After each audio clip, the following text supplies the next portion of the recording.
രാത്രിയില് മഴ ഇങ്ങനെ കുത്തിയൊലിച്ച് വന്നു കഴിഞ്ഞാ ആരെങ്കിലും കൊണ്ട് തടയാൻ പറ്റുമോ? പറ്റൂല. ഉണ്ടാക്കാം. വിഷമിക്കലെന്നെ വിഷമിക്കലെന്ന് പറഞ്ഞിട്ട് ഞാൻ തന്നെ കറഞ്ഞ എങ്ങനെയല്ലേ സാറില്ലാതെ നമുക്ക് ഉണ്ടാക്കാം. നമ്മളോടൊപ്പം ഒരുപാട് ആൾക്കാരുണ്ടെന്നേ അടുത്ത ആഴ്ചയിൽ വരാൻ നിന്നതേ. അപ്പോഴാണ് ഈ വാർത്തയെ കൂടെ ഈ വിവരങ്ങളൊക്കെ അറിയുന്നത്. ഇരിക്കപ്പോന്നില്ല ചോദിച്ച് ഇങ്ങോട്ട് പോന്നു, നേരത്തോടെ കയറി പോന്നു.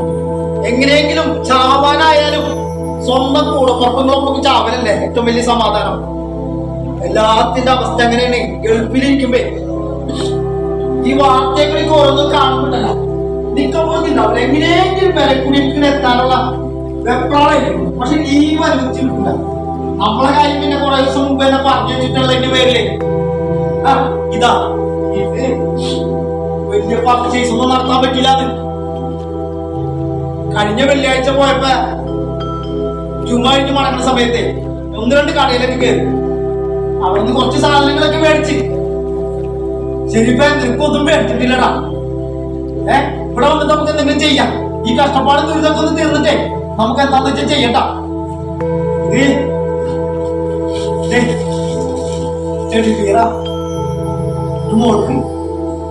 അവളെ 6 മാസം പ്രായമായപ്പോഴാണ് ഞാനിവിടെ പോണത്. ഇപ്പൊ അവള് അംഗനവാടിയിലൊക്കെ പോണ്ട്. അവള് വീഡിയോ കോൾ ചെയ്യുമ്പോഴേ അവളെ ഒരു പാവിണ്ട് ഊണിലുറക്കത്തിലും മതം പിടിച്ചാൽ കിടക്കും നടക്കും. വീടുമൊക്കെ ഇങ്ങനെ ക്രയോൺസൊക്കെ ചോപ്പ് കൊണ്ടൊക്കെ കുത്തി വരച്ചൊക്കെ വീട് പുതിയ വീടാ. പക്ഷെ ഗ്രാഹങ്ങളോട് അത് പറഞ്ഞിട്ട് കാര്യമില്ല. ചിത്രങ്ങളൊക്കെ വരക്കും. പാട്ടുപാടെല്ലാം കൂടെ എന്ത് പാട്ടാണ്? ജോണി ജോണി ഏത് പാട്ടേ? അങ്ങനത്തെ പാട്ടൊക്കെ പഠിച്ചിട്ടുണ്ട് അംഗനവാടിയിലെ. ഇതൊക്കെ അവളിരുന്ന് പാടും. Johnny Johnny yes papa eating sugar no papa എന്നൊക്കെ പറഞ്ഞിട്ടേ അവളെ ചോന്നിട്ട് ഡിബിയർ വേണം പറഞ്ഞു. അത് എന്നെ മേടിച്ചിട്ടുണ്ട്. പിന്നെ ഇത് പാപ്പാക്കും മാപ്പ അവരെ ഇപ്രാവശ്യം ഞാനൊന്ന് ഹജ്ജ് ചെയ്യിക്കാൻ കൊണ്ടുപോകാൻ വിചാരിച്ചു. അവളറിഞ്ഞാൻ പിണങ്ങും. കല്യാണം കഴിഞ്ഞാലേ പെണ്ണുങ്ങൾക്ക് അങ്ങനെ ഒരു കുഴപ്പം. ഉമ്മാനും പാപ്പാനും സ്നേഹിക്കുന്ന കണ്ടു കഴിഞ്ഞാൽ അവർക്കൊരു വിഷമാണ്. വിഷമം എന്ന് വിചാരിച്ചിട്ട് നിങ്ങൾ അവരെ കുറ്റപ്പെടുത്തണ്ട. അവരെ നമ്മളെ മാത്രം വിശ്വസിച്ചിറങ്ങി വന്ന പിള്ളേരല്ലേ, പെണ്ണുങ്ങളല്ലേ. ഉമ്മാനും പാപ്പനും നമ്മൾ സ്നേഹിക്കും. അവളെ ഒറ്റപ്പെടുത്തുന്ന ഒരു തോന്നൽ അവൾക്ക്. പക്ഷെ ഞാൻ അങ്ങോട്ട് പോയി കഴിഞ്ഞാണ്ടല്ല ഉമ്മാനും പാപ്പാക്കും അവളെ തന്നെ വേണം. ഒരു ദിവസം അവള് വീട്ടിൽ പോയി നിന്നാ മതി. അപ്പൊ വിളി തുടങ്ങും. എന്നെ വിളിക്കും, അവളെയും വിളിക്കും. വലിയ ചക്കരം മീന. എന്നാലും ഞാൻ ഉമ്മാക്കും പാപ്പൊക്കെ എന്തെങ്കിലും കൊടുക്കലാണ് പടവും പോകുന്നു കിടക്കും. ഇപ്പൊ അച്ഛനും മോടെ കാര്യം പറയുമ്പോഴേ അവളൊന്ന് കുറ്റവർത്താനൊക്കെ പറയും. എന്നാലും പറഞ്ഞ് മനസ്സിലാക്കണം നമുക്ക്. അവർക്ക് ഇതൊക്കെ ഉള്ളു സന്തോഷം. നമ്മൾ ഇത്ര പോറ്റി വളർത്തിട്ട് അവരാഗ്രഹിക്കുന്ന പോലെ ഒന്ന് എവിടെയെങ്കിലൊക്കെ ഒന്ന് കൊണ്ടുപോയില്ലെങ്കിൽ മോശമല്ലേ അല്ലേ? ഒന്ന് അച്ഛനും കൊണ്ടുപോകാന്ന് ചോദിച്ചു. ശരിപ്പ ഇത് നിൽക്കല്ലട്ടാ. സാധാരണ പെണ്ണുങ്ങൾക്ക് ഭർത്താക്കന്മാർ ഉപയോഗിച്ച് പഴയതാവണ ഫോണ ഭാര്യമാർക്ക് കൊടുത്തിട്ടുണ്ട്. അങ്ങനെ ഒരു ഫോണ് കൊടുത്തിട്ടാ ഞാൻ ഇവിടുന്ന് പോയത്. ഇപ്പൊ അതിന്റെ സ്പീക്കർ കംപ്ലൈന്റ്. ഞാൻ എന്തെങ്കിലുമൊക്കെ പറയുന്നുണ്ടല്ല അവരുടെ ലൗഡ് സ്പീക്കറിലിട്ട് കേൾക്കണം. അപ്പൊ നാട്ടുകാർ മുഴുവൻ കേൾക്കുന്നു പറഞ്ഞിട്ട് അന്നോടൊന്നും മിണ്ടല്ലേ മിണ്ടല്ലേ എന്ന് പറയും.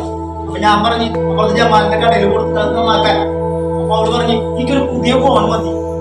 ഈ ഫോൺ കുന്തര അപ്പോഴേക്കൊന്നും നന്നാക്കി കൂടെ പറയും. ഇനി പുതിയ ഫോണിലേ സംസാരമൊന്നും കിന്നാലും കുറച്ചിലൊക്കെ ഇനി പുതിയ ഫോണിൽ മതി. ശരി എനിക്ക് ഞാൻ വേറെ മേടിച്ചിട്ടാ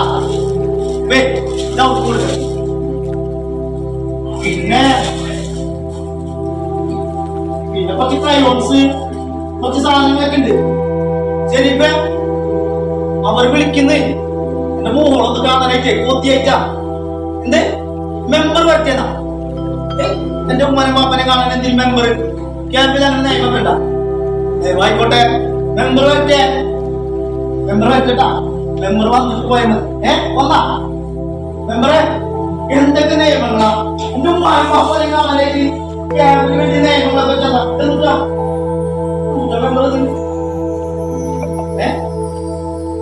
മെമ്പർ നിങ്ങൾക്ക് സമ്മാനം തരും.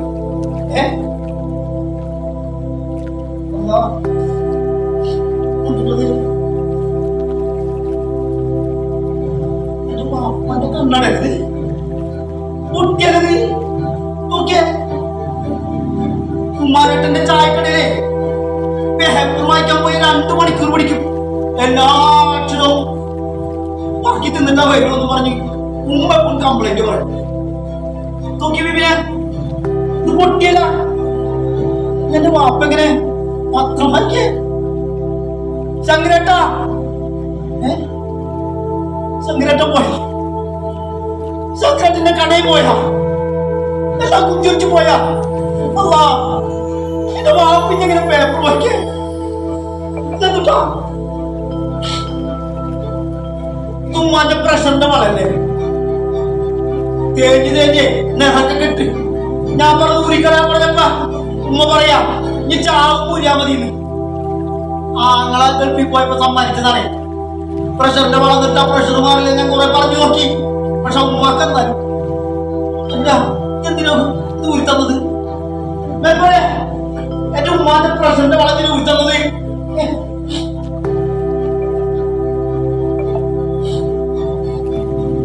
ഇതെന്റെ സൈനുവിന്റെ മോദിയല്ലേ? എന്റെ സൈനുവിന്റെ മോദിയല്ലേ?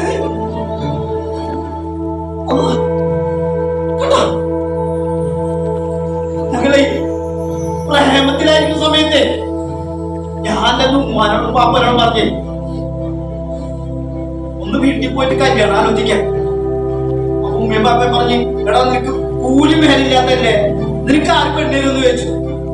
ഞാൻ അവളോട് പറഞ്ഞപ്പേ എനിക്ക് കൂലി മേലൊന്നും വേണ്ട, നിങ്ങൾ ഇതൊക്കെ മതി എന്ന് പറഞ്ഞു. അവളെ പറ്റിക്കാൻ വേണ്ടി പറഞ്ഞല്ലേ.